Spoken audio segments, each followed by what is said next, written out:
sons who are in Iraq or on their way to Iraq. You, Governor Palin, have said that you would like to see a real clear plan for an exit strategy. What should that be, Governor? I am very thankful that we do have a good plan, and the surge and the counterinsurgency strategy in Iraq that has proven to work, I am thankful that that is part of the plan, implemented under a great American hero, General Petraeus, and pushed hard by another great American, Senator John McCain. I know that the other ticket opposed this surge, in fact, even opposed funding for our troops in Iraq and Afghanistan.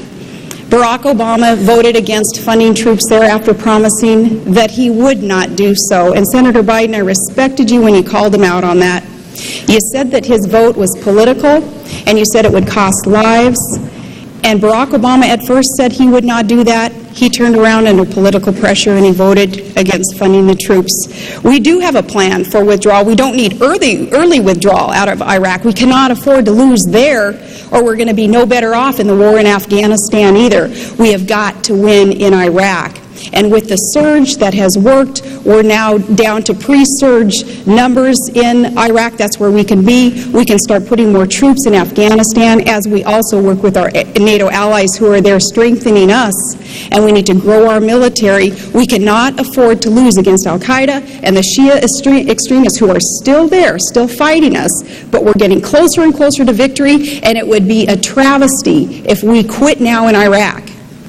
Senator. Well, with all due respect, I didn't hear a plan. Barack Obama's offered a clear plan.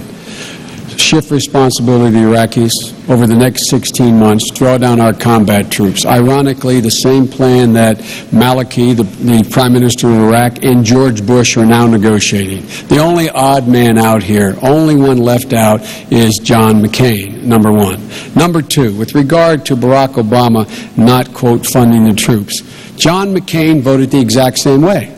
John McCain voted against funding the troops because the amendment he voted against, had a timeline in it to draw down American troops. And John said, I'm not going to fund the troops if, in fact, there was a timeline. Barack Obama and I agree fully and completely on one thing.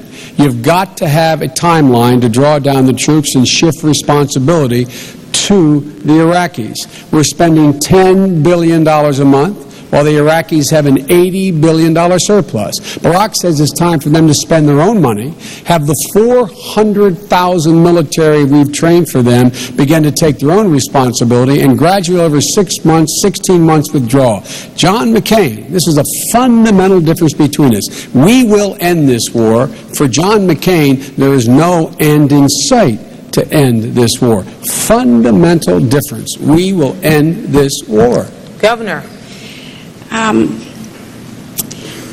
Your plan is a white flag of surrender in Iraq, and that is not what our troops need to hear today, that's for sure, and it's not what our nation needs to be able to count on. You guys oppose the surge works. Barack Obama still can't admit the surge works.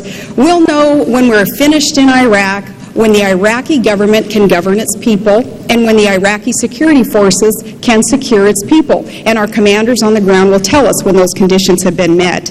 And Maliki and Talibani also, in working with us, are knowing, again, that we're getting closer and closer to that point, that victory that's within sight. Now, you said regarding Senator McCain's military policies there, Senator Biden, that you supported a lot of these things. In fact, you said that you wanted to run, you'd be honored to run with him on the ticket. And that's an indication, I think, of some of the support that you had, at least until you became the VP pick here.